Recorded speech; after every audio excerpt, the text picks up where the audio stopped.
Você é uma pessoa que costuma se preocupar em falar bem de você mesma? Ou costuma se preocupar com o que os outros falem de você? Com o que os outros falam, se falam bem de você? Este é mais um assunto do Livro da Vida de Santa Teresa d'Ávila. Meu nome é Camila Lage e estou aqui em mais um vídeo a tratar da série Aprendendo com Santos. E hoje vamos falar de um assunto muito importante para Teresa d'Ávila, que trata-se do 4º grau de oração. Teresa d'Ávila fala que uma pessoa no 4º grau de oração é uma pessoa absolutamente desprendida das coisas do mundo. Começa a enxergar as coisas do mundo como vaidades, grandes vaidades. Então tudo isso que vemos, né? Tudo isso que a gente pode ver, em especial nas redes sociais que tanto expõem a vida das pessoas, é nítido que todo esse glamour, todo esse sucesso, não que as pessoas não possam ter sucesso, não que as pessoas não possam ser reconhecidas, não trata-se disso.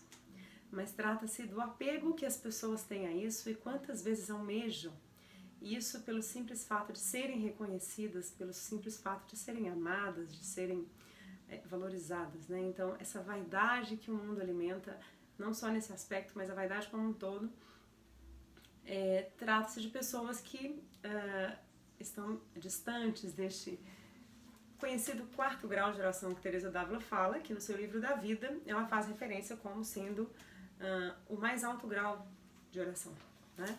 No livro da vida, que é a sua primeira obra, ela fala desses 4 graus de oração, e no 4º grau é essa pessoa que é totalmente desprendida das coisas do mundo, uma pessoa que consegue identificar o que é vaidade, consegue identificar as suas imperfeições, consegue identificar as suas misérias. Às vezes, quando a gente fala uma pessoa em alto grau de oração, podemos correr o risco de pensar numa pessoa perfeita. Nossa, essa pessoa deve ser uma pessoa perfeita, né? É a primeira coisa que a gente pensa. Uma pessoa em tão alto grau de oração, de espiritualidade, é uma pessoa perfeita. Mas, pelo contrário, é uma pessoa que reconhece as suas imperfeições. Essa é a diferença. É uma pessoa que, tamanha maturidade espiritual, ela consegue ver com muita clareza os seus pecados, as suas falhas, as suas imperfeições, não é? Então é a pessoa que consegue ver a sua miséria, ela reconhece a sua miséria, inclusive tudo aquilo que Deus faz para ela, em especial neste nível de intimidade com Deus, né, o 4º grau de oração, é uma pessoa que tem um alto nível de intimidade com Deus. Então Deus é abundante na vida dessa pessoa e ela pensa que como se Deus a castigasse com a glória. Teresa explica nesse sentido, algo nesse sentido ela traz no livro. Como se Deus a castigasse com a glória. Uma pessoa que merece o inferno é castigada com a glória. Não é isso que ela fala. Então é uma forma de dizer que de uma pessoa que é agraciada e não merece. Tamanho reconhecimento ela tem das suas misérias. Então a humildade é a marca maior dessa pessoa.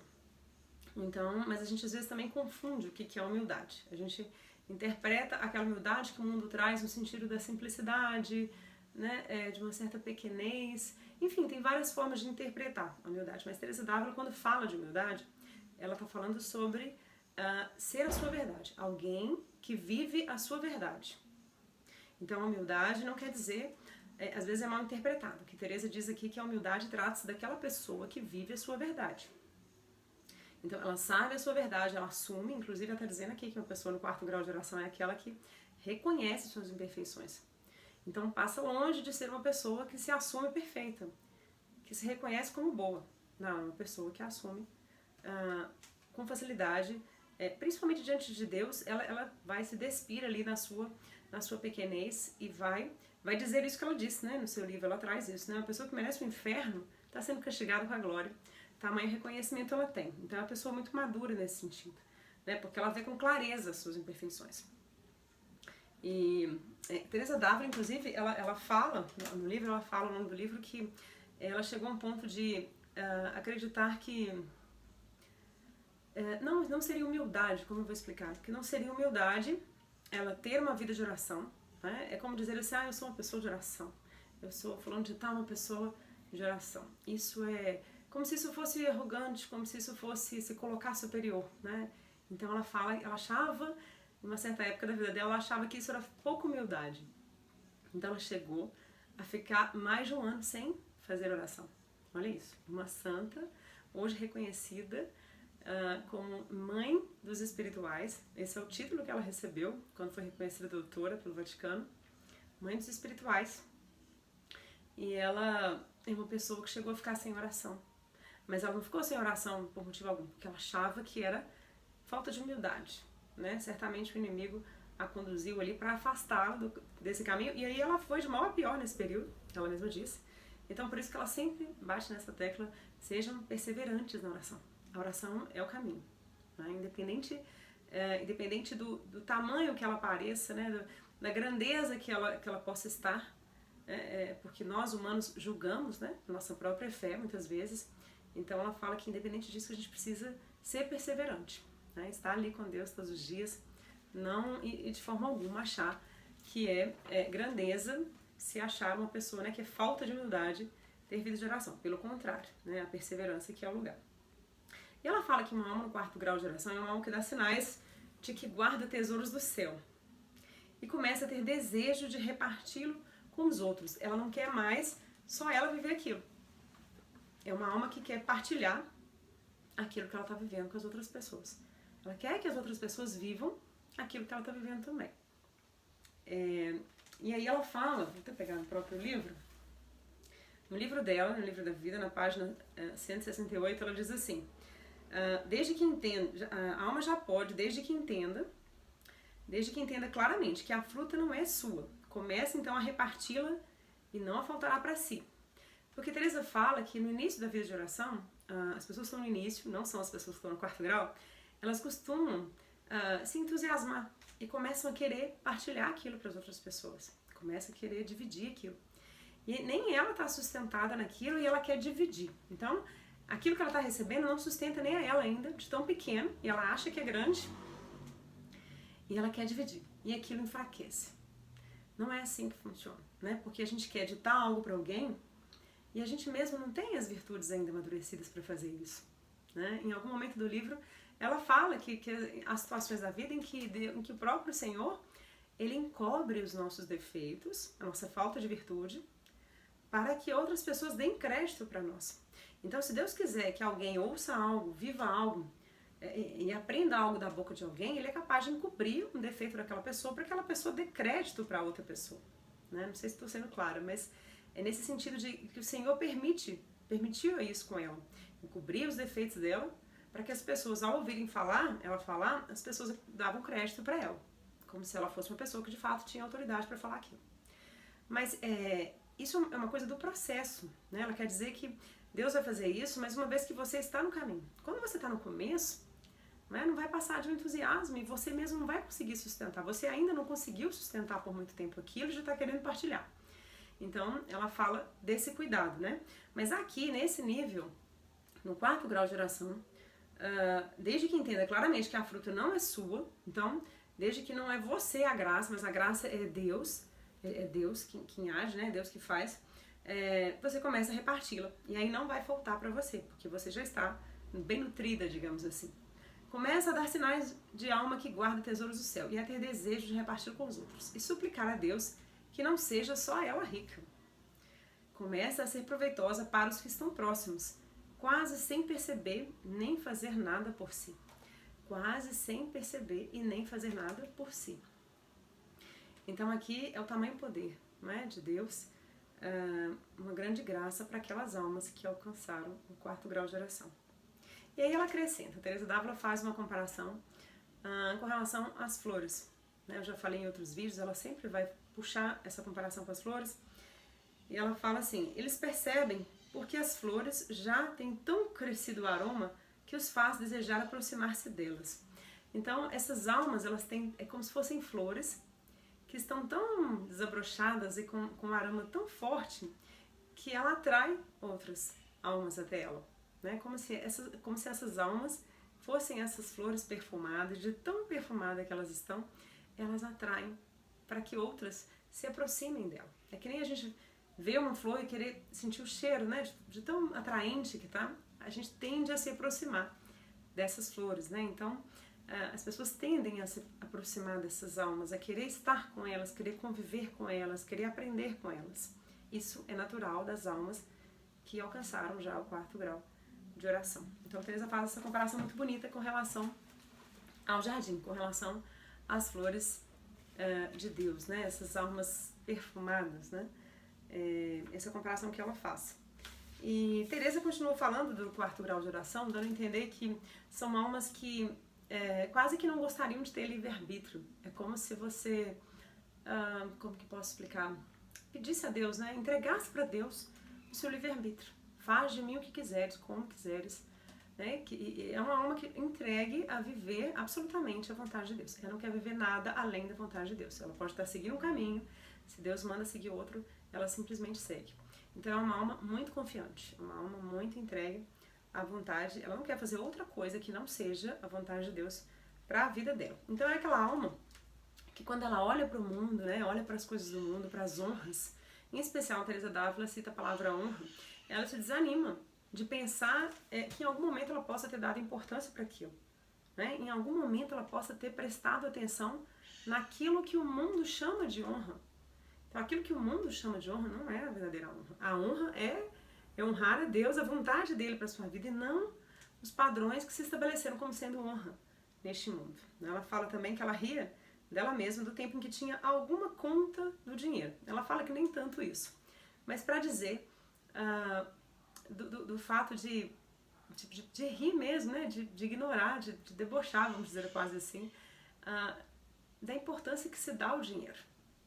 Né? Porque quando a gente lê o livro Fundações, a sua obra Fundações, fica bem claro isso. Porque às vezes ela ia fundar um mosteiro, ela fundou vários, se não me engano 14, ela fundou, não tenho certeza agora, mas no livro conta o processo de fundação de cada mosteiro. Então ali ela vai contando minúcias dos seus desafios, das dificuldades, seja das graves enfermidades que ela teve, seja do clima, seja da condição das estradas, seja da dificuldade financeira para fundar aqueles mosteiros, né? Que eram mosteiros fundados às vezes sem renda. Às vezes ela já ia para o lugar, mas assim, às vezes alugava uma casa, ainda não tinha comprado espaço. Então era sempre muito desafiador. Mas Deus, sempre muito presente, falava a ela, né? Assim ela entendia como sendo enviada por Deus para aquela missão. E aquela missão se cumpria, com toda a dificuldade, com a cruz sempre presente, mas ao final tudo corria bem. Então ela fala dessa questão de colocar em conta o dinheiro. Né? E hoje a gente vive num mundo onde o dinheiro é muito idolatrado. Né? Ele é importante, nós precisamos dele, claro, mas muitas vezes, né, a gente vê em muitas redes sociais, às vezes, muitos falando sobre, né, como conquistar o seu primeiro milhão, enfim, como se todo mundo tivesse que buscar um valor X de dinheiro para se sustentar. Né? Deus sabe o que é para cada um, Deus sabe qual que é o caminho de cada um, quanto cada um deve conquistar, né? Voltando lá em Santa Teresinha, quando ela fala que algumas pessoas vão servir a Deus como grandes lírios, outras vão servir como margaridinhas aos pés. Então não vai ser, não seremos todos iguais, não teremos todos a mesma renda. Alguns vão precisar de mais, mas também a tendência é que aqueles que têm mais possam ser mais caridosos, não é? Mas essa questão de ficar, às vezes, sempre buscando mais e mais, né, muito além daquilo que te sustenta, a Teresa d'Ávila fala isso no seu livro Castelo Interior, quando você fica buscando e inventando formas de criar renda, para ter novas rendas e outras rendas, muito além do seu sustento, né, você já se sustenta e ainda sobra, e você continua buscando, ela fala com muita clareza no seu livro que as pessoas não alcançarão as moradas mais próximas do rei. Então, isso é muito sério, né? A forma como o mundo hoje lida com o dinheiro é algo muito que deveria ser muito colocado para Deus, né? Cada ação, cada novo projeto, a gente precisa colocar muito para Deus. Se a gente for conduzir conforme o que Teresa d'Ávila diz, isso é fundamental para que a gente não fique aquém daquilo que Deus quer nos dar, mas também que a gente não vá além e se perca, né, nesse caminho da ganância, né, da ambição, da honra, né? Então Teresa fala dessa cegueira, né? Ela usa esse termo, a cegueira dos prazeres, né? Vivemos num mundo, e hoje mais ainda, eu creio, né? Em relação a ela fala sobre isso no século XVI, né? Ela já fala desse assunto no século XVI, dessa cegueira dos prazeres. Então é isso, de um modo geral, Teresa d'Ávila fala muito sobre essa questão, né, da honra, do dinheiro, e de uma alma desprendida de tudo isso, né? E ela fala que, uma outra coisa importante da gente relembrar, que essa questão, ela é tão desprendida que ela faz uma comparação com um copo d'água, né? É aquela alma que, se você olha um copo d'água, ele parece que tá límpido, né? Você não vê nada. Mas se você coloca ele à frente do sol, você consegue enxergar a mínima poeirinha, né? O mínimo pó que possa ter caído ali dentro, você enxerga. Então essa alma consegue enxergar, porque ela está tão mirando no sol, que é Deus, que ela consegue enxergar a mínima miséria. Então essa é a característica marcante que Teresa mais enfatiza aqui. O desprendimento do mundo, uma alma desprendida e uma alma que enxerga a sua mínima miséria, o seu mínimo defeito. Então é uma alma muito amadurecida, né, nesse processo. E uma outra questão que ela fala, que é o assunto que a gente começou esse vídeo, que é uma alma que tamanha humildade não importa em falar bem dela, né? Não é uma alma que vai importar em colocar elogios, em colocar suas qualidades, em se preocupar em expor quem ela é. E muito menos vai se preocupar em que os outros falem bem dela. Essa foi a primeira pergunta do vídeo. Eu comecei abrindo o vídeo com essa pergunta e eu encerro com essa resposta de que uma pessoa no 4º grau de oração não se preocupa. Essa é uma forma de enxergar também o quanto estamos próximos ou distantes desse lugar, né? O quanto, baseado no quanto uma alma se preocupa, né? O quanto ela se preocupa em ser bem vista pelos outros, não é? Em elogios, em falar bem dela. Esse é um grande, vamos dizer assim, é uma grande barreira, né? Provavelmente, para alcançar esse 4º grau de oração. Então fica aqui esse ensinamento de Teresa d'Ávila, reforçando essa tão importante mensagem de não nos preocuparmos com o que falam da gente. Vivemos um mundo em que além das pessoas buscarem muito, em especial nas redes sociais, a aprovação, o elogio, a exaltação, o reconhecimento, uma coisa é as pessoas receberem isso gratuitamente, outra coisa é ter o desejo disso, não é? Então isso é muito delicado. Teresa d'Ávila já nos alertava lá no século XVI sobre não nos preocuparmos com isso, né? Esse é o conselho de Teresa d'Ávila hoje, de modo muito especial, não nos preocuparmos com o que falam da gente. Isso não importa. Não importa o que falam de nós. Importa o que Deus sabe a nosso respeito. Que não nos preocupemos com isso e muito menos em falar bem de nós mesmos com os outros, né? Que a gente possa ser instrumento de Deus na vida de cada um de nós. Espero que você tenha gostado deste assunto. Espero você no próximo vídeo. Fiquem com Deus.